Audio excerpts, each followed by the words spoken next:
Pour passer à l'évangile de Luc, je vous lis ce petit passage, je pense que vous l'avez sur vos feuilles, de Saint Léon, une homélie de Noël.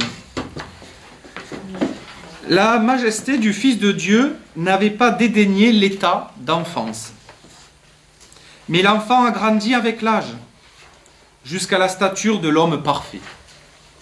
Puis, lorsqu'il a pleinement accompli le triomphe de sa passion et de sa résurrection, toutes les actions de la condition humiliée qu'il avait adoptée pour l'amour de nous sont devenues du passé.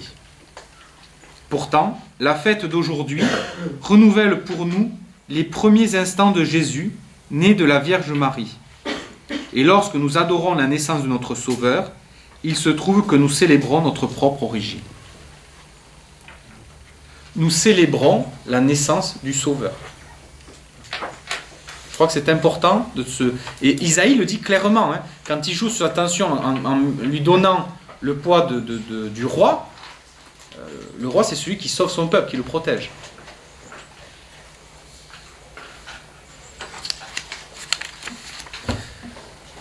L'évangile de Luc.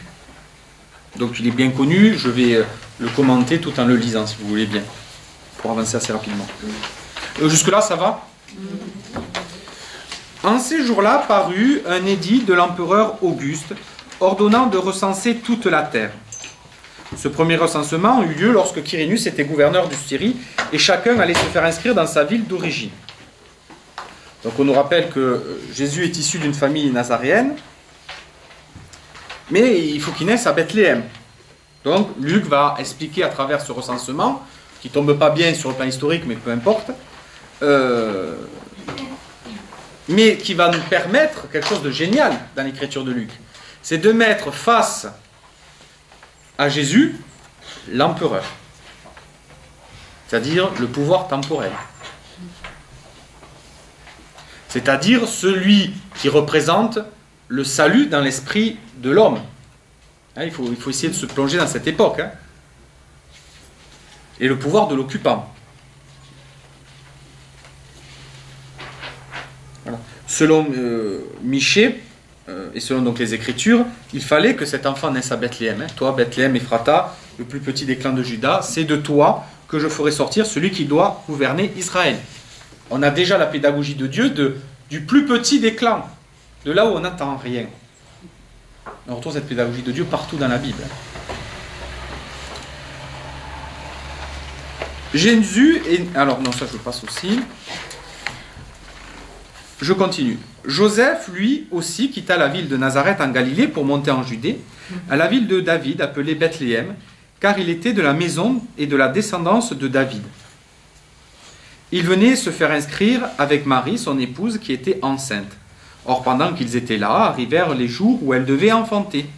Et elle mit au monde son fils premier-né, elle l'emmaillota et le coucha dans une mangeoire, car il n'y avait pas de place pour eux dans la salle commune. Dans les environs se trouvaient les bergers qui passaient la nuit dans les champs pour garder leurs troupeaux.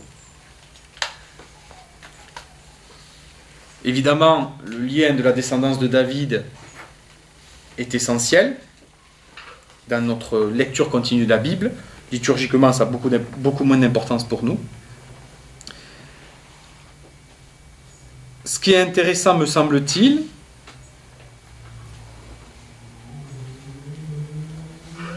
est-ce que je me dis ça maintenant? C'est de voir que Jésus, dans sa naissance, est déjà dans la grande condition du nomade. Il est déjà en route.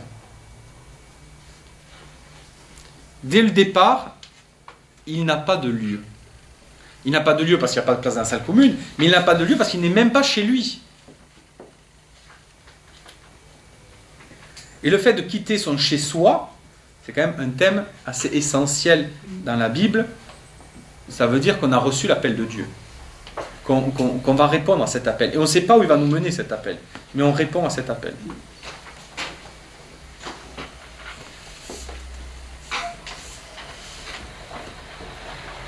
Et puis va arriver ce moment où il va avoir l'annonce faite aux bergers, c'est-à-dire aux pauvres. C'est eux, les pauvres, qui vont recevoir le sens de cet événement. Les bergers, ce sont vraiment la couche sociale basse de ce peuple, qu'on ne voit pas beaucoup dans les synagogues, et que les pharisiens vont classer parmi les personnes impures. Et en même temps, je ne peux pas m'empêcher d'en faire une lecture aussi un peu plus spirituelle, en se disant que les bergers sont aussi des pasteurs. Et peut-être là derrière déjà un modèle anticipé du pasteur au sens chrétien du terme. Et là je pars plus dans une lecture spirituelle, mais dans une liturgie il me semble qu'elle se fait toute seule.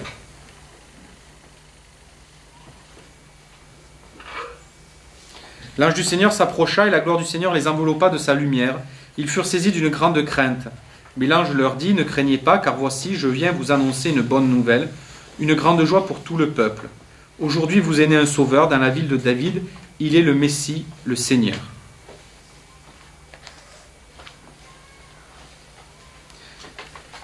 L'annonce de l'ange, des anges, au bénéfice des bergers et l'évangile. Il leur donne, les anges donnent l'évangile, c'est-à-dire la bonne nouvelle de la naissance d'un prince, du Messie d'Israël. Tout l'évangile est là. Qui est bien descendant de David, qui est né dans la ville de David. Et puis on va lui donner les titres de l'empereur romain, sauveur et seigneur. Je vous cite une citation qu'on peut voir gravée sur des plaques à l'époque de Jésus dans des temples romains ou dans les villes romaines. Donc une inscription grecque à la mémoire de l'empereur Auguste, c'est-à-dire de l'empereur Dieu. Le destin a orné merveilleusement la vie humaine en nous donnant Dieu pour en faire le bienfaiteur des hommes, notre sauveur à tous. Le jour de la naissance du Dieu a été le commencement des bonnes nouvelles, reçues grâce à lui. Donc si vous le mettez en termes grecs, vous pouvez même remplacer bonne nouvelle par évangile. C'est-à-dire on est vraiment dans ce rapport de force entre ce qui est pour le contemporain de l'époque de Jésus ou de l'époque de l'évangéliste, ce qui est l'autorité, ce qui est la force, ce qui semble être le salut. Et de là où le bon sens dirait vaut mieux être de ce côté-là que de l'autre côté du manche, je peux parler trivialement, et de l'autre côté, cet enfant qui, annoncé par les anges, à qui on va remettre les mêmes titres. Alors que le bon sens voudrait ne pas aller vers ce chemin-là.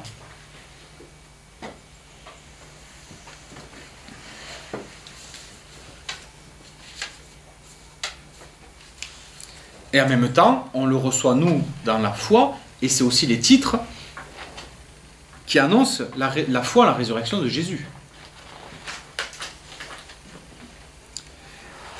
Et voilà le signe qui vous est donné, vous trouverez un nouveau-né, emmailloté et couché dans une mangeoire. Donc là, évidemment, ce n'est pas un palais. On nous explique, les anges expliquent aux bergers, d'abord, ils disent pas d'abord, va voir la mangeoire, ils ne seraient pas allés, ce n'est pas intéressant. Il leur dit d'abord, il vous est né le roi. Voilà la bonne nouvelle, il vous est né un roi. Le Messie que vous attendez, voilà, il est là. Et toute la crédibilité vient que ce soit un ange qui l'annonce.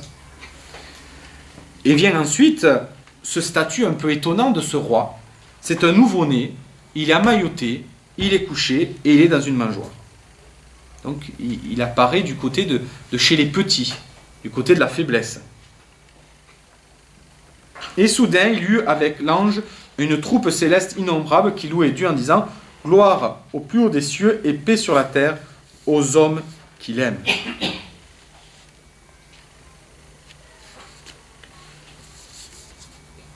Donc le message à travers ces textes bibliques, c'est de nous inviter à rentrer à la fois dans l'annonce de l'accomplissement de la promesse de Dieu, mais pas selon notre imaginaire, si je peux parler ainsi, ou selon nos catégories, mais bien selon la volonté divine. Et ça, c'est pas toujours facile.